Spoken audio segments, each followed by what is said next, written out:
Aimer Dieu et pour Dieu. Mes enfants bien-aimés, vous voilà ici en ma compagnie.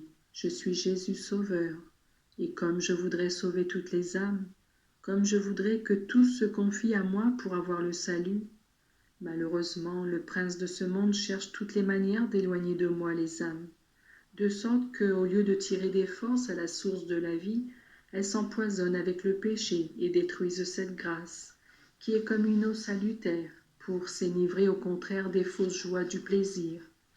Mes enfants, je veux aujourd'hui vous montrer le grave danger au-devant duquel vont les hommes qui secondent les tentations du démon de l'impureté. Je vous ai dit un jour, heureux sont ceux qui sont purs de cœur, parce qu'ils verront Dieu.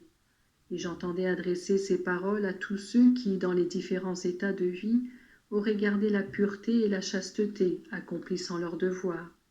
C'est une promesse que je fais encore à tous, assurant une lumière particulière à ceux qui mettront tout en œuvre pour maintenir pur leur cœur et leur corps pour plaire à Dieu.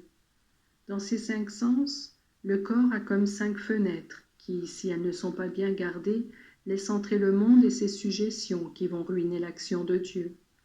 Le cœur lui-même, ce muscle qui accompagne chacune de vos émotions avec son battement et le flux du sang, doit être tenu en respect pour qu'il ne s'attache pas démesurément aux créatures.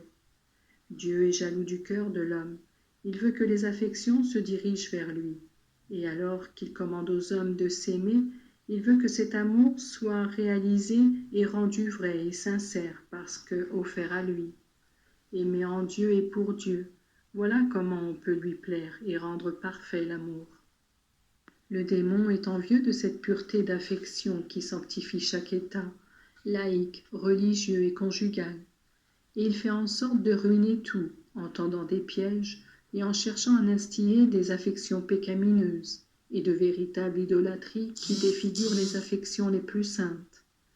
Arrivent ainsi ces trahisons qui ruinent les familles et l'Église elle-même, parce que de ces tentations ne sont même pas épargnés des religieux et des prêtres.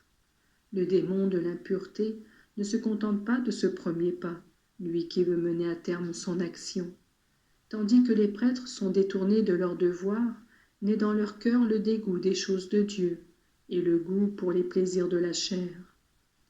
Les époux vont à la recherche d'autres affections et en eux diminuent l'attachement de leurs enfants, aux conjoints et à tout ce qui fait partie de leur devoir. Les jeunes sont séduits et conduits à faire du vice impur le but de leur vie. Ainsi, tandis qu'aux purs de cœur s'ouvre une source de lumière et de grâce. Les impurs tâtonnent dans le noir et les ténèbres embrouillent l'esprit et le cœur, au point de rendre odieux la vie et de leur faire désirer la mort. Je vous ai dit que les sens sont comme des fenêtres, et vous pouvez voir d'après les faits divers combien est dangereuse, pour les jeunes et pour les adultes, la diffusion qui est faite par les spectacles et les moyens de communication les plus diverses, de tant d'actes scandaleux. On soutient ouvertement leur illicéité, et ils sont ensuite imités et propagés. On arrive ainsi à ne plus reconnaître où est le vrai et le beau. On connaît le mal avant même de connaître la vertu et le bien. Le démon de la luxure fait partout un massacre, et au moyen de la vue, de l'ouïe, du toucher et du goût, il réduit les hommes à un esclavage, bien pire que celui qui voyait autrefois les esclaves accomplir des travaux pénibles et épuisants. Que faudra-t-il faire pour empêcher que les hommes rachetés par moi soient dominés par l'esprit du mal? Il faudra le recours à Dieu au moyen de la prière pour vous, pour vos enfants et pour tous. On ne peut pas dominer son propre instinct. On ne peut pas être victorieux si ce n'est qu'avec l'aide de celui qui a vaincu le démon, la mort et le monde. C'est moi, mes enfants, qui dois vous aider. Votre Jésus doit être votre force, spécialement dans la Sainte Eucharistie. Elle est appelée le sacrement qui fait germer les vierges et qui donne la force aux martyrs. Le sacrifice quotidien d'une maman, où trouve-t-il aide et réconfort? Dans la communion. En m'aimant et en me recevant, les prêtres sauront renoncer à tout ce qui sent l'humain pour vivre une vie angélique. Les jeunes trouveront dans le goût des choses de Dieu cet amour qui sera béni et sanctifié dans la formation des nouvelles familles. Sachez, mes enfants, que le mal existe, et qu'il faut le combattre avec toutes vos forces, avec humilité et charité. Je vous aide et je vous bénis, tandis que je vous attends près de l'autel du Seigneur pour vous remplir de moi et vous rendre sûr pour votre avenir.